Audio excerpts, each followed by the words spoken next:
আসসালামু আলাইকুম। আজকে তৈরি করব আলু দিয়ে কাশি মাংসের ঝোল। গড়ে থাকা অল্প কিছু মশলা দিয়ে এই রান্নাটি সেরে নেব। কোন রেসিপিতে রান্না করলে রান্নার টেস্ট দ্বিগুণ বেড়ে যায় তারই রেসিপি আমি শেয়ার করেছি। আশা করছি ভালো লাগবে। একবার হলে এভাবে ট্রাই করবেন।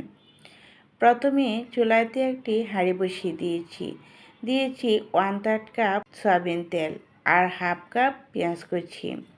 পেঁয়াজটা অল্প সময় নিয়ে ভেজে নিয়েছি তেলের মধ্যে। এখন দিয়ে দিচ্ছি এলাচ, দারুচিনি, তেজপাতা আর কিছু গোলমরিচ। 10-12টি গোলমরিচ দিয়েছি। এখন এগুলো আমি তেলের মধ্যে ভেজে নিচ্ছি। ভিডিওটা যেহেতু শর্ট সেজন্য সব কিছু বলে দিতে পারলাম না। আপনারা তো দেখেই বুঝতে পেরেছেন আমি গোটা মশলাটুকু কী পরিমাণে দিয়েছি। এখন এই মশলাগুলো আমি পেঁয়াজের সাথে 2 মিনিট ভেজে নিয়েছি। দিয়ে দিয়েছি সামান্য পরিমাণ পানি যাতে মশলাগুলো পুড়ে না যায়।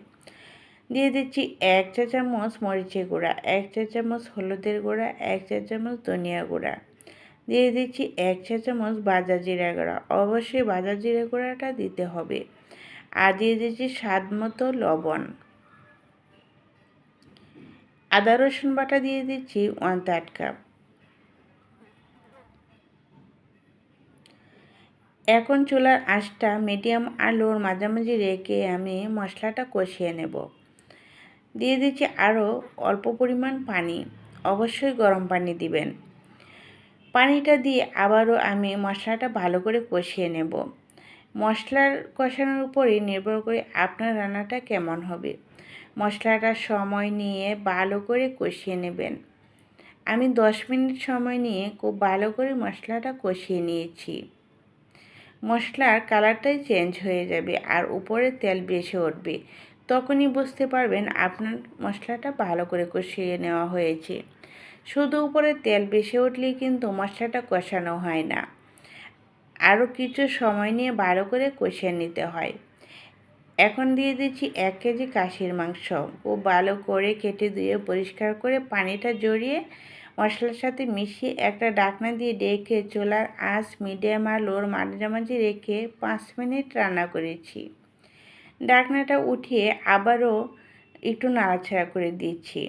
এখানে কিন্তু একদমই পানি দেব না। যে পানিটা মাংস থেকে উঠবে সেই পানি দিয়ে আমি মাংসটা সিদ্ধ করে নেব। আর যদি পানি লাগে তাহলে অবশ্যই গরম পানি দিতে হবে। এখন ঢাকনাটা উঠিয়ে আবারও একটু নাড়াচাড়া করে দিচ্ছি যাতে নিচ দিয়ে লেগে না যায়। যেহেতু এখানে পানি দেব না সেই জন্য কিছুক্ষণ পর পর ঢাকনাটা উঠিয়ে নাড়াচাড়া করে দিতে হবে। না হলে কিন্তু নিচ দিয়ে লেগে যেতে পারে। যেহেতু গ্রেভিটা এখন অনেকটাই ঘন।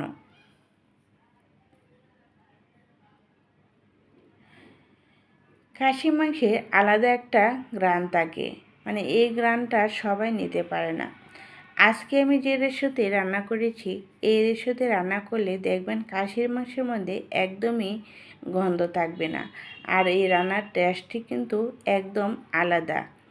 আশা করছি বুঝতে পেরেছেন। কিছুক্ষণ পর পর আমি ঢাকনাটা উঠিয়ে ভালো করে নাড়াচাড়া করে দিচ্ছি যাতে মাংসটা নিচ দিয়ে লেগে না যায়। মাংসটা প্রায় 60% সিদ্ধ হয়ে গিয়েছে। এখন দিয়ে দিচ্ছি আলু। এখানে আমি আধা কেজির চেয়ে একটু বেশি হবে আলু দিয়েছি। আলুটা কষা চাড়িয়ে পানি দিয়ে ধুয়ে পানিটা নিংড়িয়ে তারপর এখানে দিয়ে দিলাম। এখন দিয়ে দিচ্ছি ফুটন্ত গরম পানি। অবশ্যই ফুটন্ত গরম পানি গ্রেভির জন্য দিতে হবে। এখন চুলার আঁচটা মিডিয়ামে রেখে কিছুক্ষণ রান্না করেছি।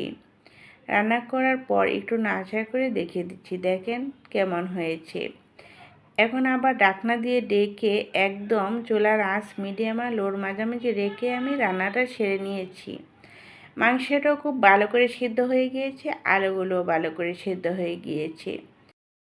দেখেন মাশাআল্লাহ, তরকারির যে একটা সুন্দর কালার এসেছে এই কালারেই কিন্তু মনটা ভরে যায়। আর এই রান্নাটা এত স্বাদের হয়েছে আশা করছি আপনারা দেখেই বুঝতে পেরেছেন।